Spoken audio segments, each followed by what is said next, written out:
Outbound is where warehouse promises become customer reality. One small miss, the wrong size, a late label, an invisible shortfall, can turn a clean receiving operation into refunds, rework, and lost trust. This explainer shows how the outbound quality gate catches those failures before they leave the building. Before we jump in, here is the roadmap. We will build clean order inputs, allocate stock with the right rule, release work through a wave engine, control every physical handoff, verify at the pack bench, and track exceptions until the customer promise is closed. Important definitions and terminologies before we begin. A back order is demand accepted now but fulfilled later when stock becomes available. FIFO means first in, first out, so older stock ships first. FEFO means first expired, first out, so the nearest expiry ships first. B2B orders are business-to-business shipments, usually bulk or retailer orders. B2C orders ship directly to the end customer. This presentation is about advanced warehouse operations, with a focus on the outbound quality gate. Think of it as a diagnostic guide for fulfillment, wave planning, packing, shipping, inventory control, and IT. The hidden bottleneck appears upstream. Receiving may look clean and storage may be organized, but outbound exposes every weak master data field, mislabeled bin, allocation gap, and unchecked exception. Quality Gate 1 is sales order architecture.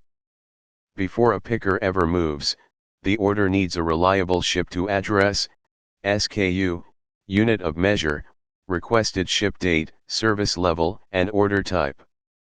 Bad inputs create bad waves. Quality Gate 2 is allocation.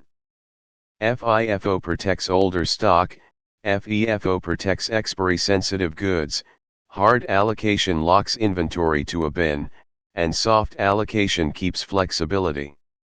The risk is phantom inventory, double allocation, and stock that exists on screen but not in the aisle. Quality Gate 3 is the wave engine. The wave engine releases a controlled group of orders to the floor, based on carrier cut-off time, service level, and pick zone geometry. This is where priority becomes executable work. Picking method matters. Piece, batch, zone, and wave picking all solve different problems. The recommended method here is wave picking, especially for 3PL operations with strict carrier cut-offs and mixed customer priorities. The physical fulfillment pipeline turns planning into movement. Wave release, picking, consolidation, packing, carton label, manifesting, then staging and dispatch. Each handoff needs a check, not just a task completion tick. At the pack station, the final quality gate becomes physical. One order on the bench at a time. Scan to verify. Carton weight checked. Label checked. Carrier service validated. This is the last low-cost moment to catch an error. Practical use case, Part 1. A 3PL is shipping 12 apparel orders for a retailer before the carrier cut off. The sales orders are clean, the wave has released, and the picker goes to the assigned bin. But the bin label says size L while the product placed inside during replenishment is actually size M. On the floor, this looks like a normal pick. In the customer experience, it becomes 12 wrong orders. Practical use case, Part 2. The outbound quality gate turns that hidden mistake into a visible exception.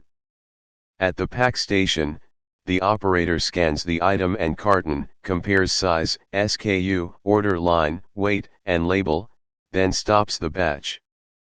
The bin is quarantined, the location is corrected, affected orders are repicked, and the wave is released only after the inventory truth matches the shipment promise.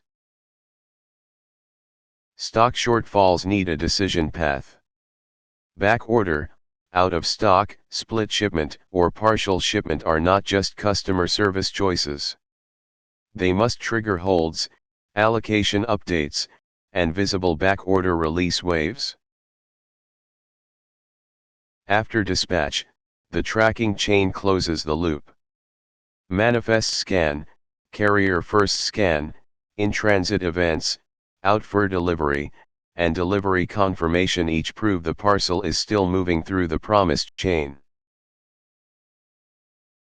Daily tracking alerts convert carrier noise into action. Label not scanned, 48-hour in-transit delay, failed delivery, returned to sender, or delivered with no proof of delivery each has an owner and a next step.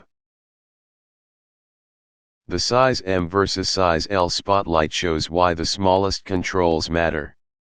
9 returns and 3 refunds create repick, repack, and return processing cost. A bold bin label and color-coded size strip are cheap controls without sized impact. The tactical upgrades are intentionally practical. Golden zone fast movers, left to right pack flow, carrier collection checks, allocation sanity checks, and label replacement guides are improvements a 3PL can start without a six-figure WMS upgrade. The Warehouse Health Scorecard turns the system into a daily audit. Watch carrier miss sorts, repack rates, and a growing backorder queue. Then run a 3-day outbound audit, shadow pickers, watch the pack station, and whiteboard the results. Quick quiz. Question 1. Where is the cheapest place to catch a size mismatch before it becomes a return? Question 2. Which warning tells you the warehouse is shipping promises faster than it is resolving inventory truth? Pause here, answer, then compare, the pack station, and a growing backorder queue. If this walkthrough helped you, please like, share, and subscribe. It encourages us to create more practical warehouse operations content like this.